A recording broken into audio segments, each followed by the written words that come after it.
అందరికీ నమస్కారం. నేను మీ నాగిరెడ్డి. మిత్రులారా, ఈ మధ్యకాలంలో చూస్తున్నాం అంటే మనం ఇగో అనే పదాన్ని చాలా గట్టిగా వింటున్నాం. ఇగో, అహం, అహంకారం. జనరల్‌గా దీని గురించి మనం చాలా సందర్భాల్లో విన్నాం. అది ఉంటే దానివల్ల వచ్చే నష్టాల గురించి మనకు తెలుసు. అదేవిధంగా మనకి ప్రవచనకర్తలు గానీ, వ్యక్తిత్వ వికాస నిపుణులు గానీ, ప్రతి చోట ఇగో గురించి మాట్లాడుతూ ఉంటారు. ఇగో అనేది మనిషికి చాలా చాలా ఒక డేంజరస్ డ్రగ్ కంటే ప్రమాదకరమైంది అన్న విషయాన్ని అందరూ స్పష్టంగా చెప్తున్నారు. మరి ఆ ఇగోలోంచి మనం ఎందుకు బయటపడలేకపోతున్నాం? ఇగో ఎందుకు వస్తోంది? అంటే కేవలం అజ్ఞానం వల్ల మాత్రమే వస్తుంది. That's all. సరైనటువంటి తెలివితేటలు లేకపోవడం వల్ల, సరైనటువంటి అవగాహన లేకపోవడం వల్ల మనకి ఈగో అనేది మనలో ప్రబలుతోంది.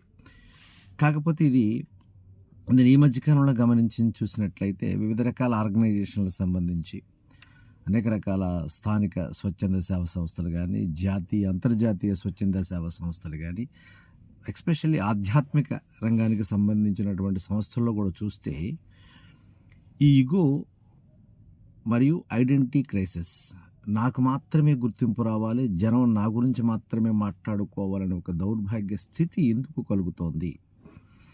దయచేసి నా విన్నపం ఏంటంటే, మనం జీవించే కాలం చాలా తక్కువ. ఎప్పుడు ఉంటామో ఎప్పుడు వెళ్ళిపోతామో తెలియని స్థితి మనది. అలాంటప్పుడు మనం ఉన్నంత కాలం మన చుట్టుపక్కల ఉన్నటువంటి అందరితో సఖ్యంగా ఉండగలగాలి. సహాయం చేయకపోయినా పర్వాలేదు, కానీ వాళ్ళని ఇబ్బంది పెట్టకూడదు.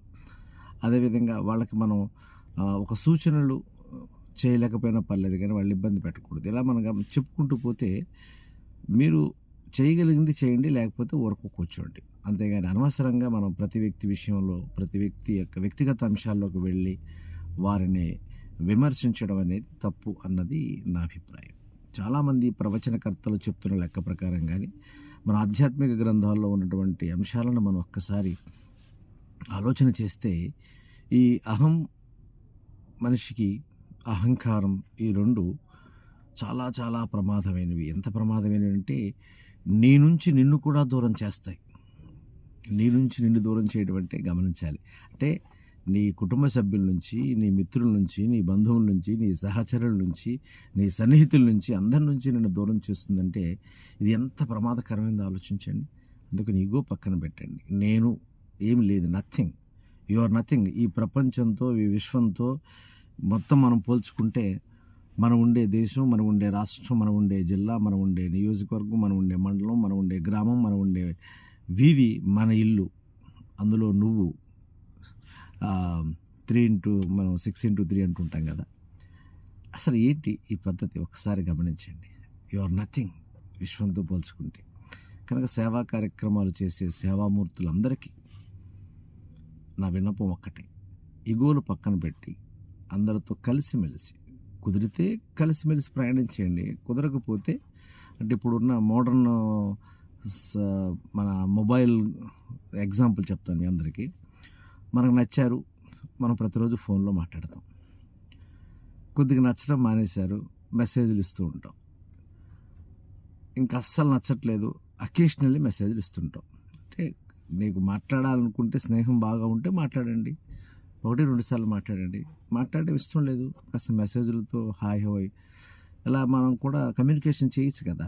అంతేగాని మనుషుల్ని వదులుకోవడం ఏంటి? ఎందుకంటే ఈ ప్రపంచమే నిన్ను వదిలేస్తుంది. అసలు నువ్వే ఈ ప్రపంచాన్ని వదిలేసి వెళ్ళిపోతావు ఒకరోజు. అలాంటప్పుడు నువ్వు మనుషుల్ని వదిలేయడం ఏంటి? అసలు నువ్వు సాధించింది ఎంత, సాధించాల్సింది ఎంత?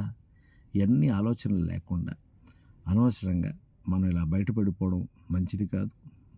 ఇది భారతీయ సనాతన సాంప్రదాయంలో ఏమాత్రం కరెక్ట్ కాదు అన్నది పెద్దలు చెప్తున్న మాట. ఇది అనేక మంది వ్యక్తులతో మాట్లాడిన తర్వాత, వారి యొక్క సూచనలు తీసుకున్న తర్వాత ఈ వీడియో చేయాలనిపించింది, చేశాను. దయచేసి ఇగోను పక్కన పెట్టండి. ఇగో పక్కన పెడితే మనం జీవితం చాలా సుఖంగాను, సౌఖ్యంగాను, సౌకర్యంగాను, సౌలభ్యంగాను ఉంటుంది. నేను మీ నాగిరెడ్డి, వ్యక్తిత్వ వికాస నిపుణుడు.